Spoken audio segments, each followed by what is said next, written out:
Hello friends, அஸ்ஸலாமு அலைக்கும். Welcome to my channel ஆஸ்தமிழ். நான் உங்கள் சாய்ரா ஆஷிக். நிறைய பேர் பார்த்தீங்கன்னா, நான் என்ன தான் கறி குழம்பு வச்சாலும் நல்லா டேஸ்ட்டாக இருக்க மாட்டேங்குது, கம கமன் வாசனை வர மாட்டேங்குது அப்படின்னு நிறைய பேர் ஃபீல் பண்ணுறீங்க.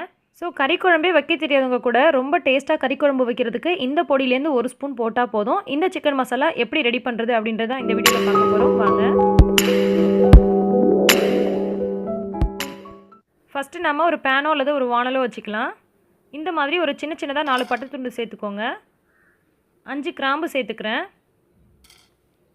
கூடவே 5 ஏலக்காயும் சேர்த்துக்கிறேன். 1 அல்லது 2 பிரியாணி இலை சேர்த்துக்கலாம். இது எல்லாத்தையும் மிதமான தீயில வச்சுட்டு கொஞ்சம் நேரம் ரோஸ்ட் பண்ணிவிட்டு எடுத்துடலாம். சீக்கிரமாக ரோஸ்ட் ஆகணும் அப்படின்றதுக்காக ஹையில் வச்சு நீங்கள் பண்ணாதீங்க.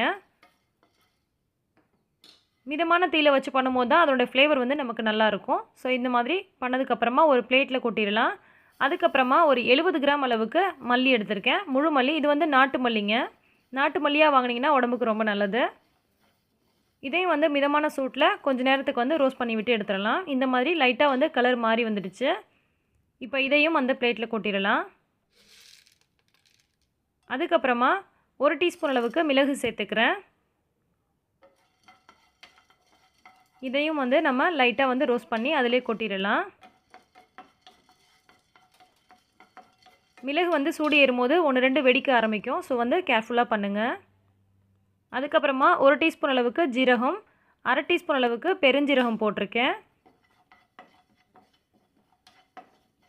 இதையும் நம்ம லைட்டாக ரோஸ்ட் பண்ணிவிட்டு கொட்டிடலாம். ரொம்ப நேரம் வறுபட்டு வரணும் அப்படின்ற அவசியம் கிடையாது. லோ ஃப்ளேமில் வச்சு அல்லது மீடியம் ஃப்ளேமில் வச்சு கொஞ்சம் நேரம் வறுத்துடுங்க போதும். இப்போ 4 அல்லது 5 காஞ்ச மிளகாய் சேர்த்துக்கிறேன். கருவேப்பிலை ஒரு 4 இனுக்கு சேர்த்துக்கிறேன். கருவேப்பிலை போடுறதுனால நமக்கு ஒரு நல்ல ஃப்ளேவர் கிடைக்கும். ஸோ கருவேப்பிலை இருந்துச்சுன்னா போட்டுக்கோங்க, இல்லைனாலும் பிரச்சனை இல்லை. இப்போ இதையும் நம்ம லைட்டாக ரோஸ்ட் பண்ணிவிட்டு அந்த பிளேட்டில் கொட்டிடலாம். இப்போ லாஸ்ட்டாக தேங்காய் கொப்பரை தேங்காய் கடையில் விற்கும். அதை இந்த மாதிரி பொடியாக துருவி வச்சுருந்தாலும் பரவாயில்ல, அல்லது துருவின தேங்காவே இருந்தாலும் பரவாயில்ல. இந்த மாதிரி வாங்கிக்கோங்க. இது ஈரப்பதம் இல்லாமல் இருக்கும். இதை நம்ம அப்படியே அரைக்கும் போது சேர்த்துக்கலாம். இந்த மாதிரி லைட்டாக நீங்கள் ரோஸ்ட் பண்ணி விட்டு போட்டிங்கனாலும் நல்லாயிருக்கும்.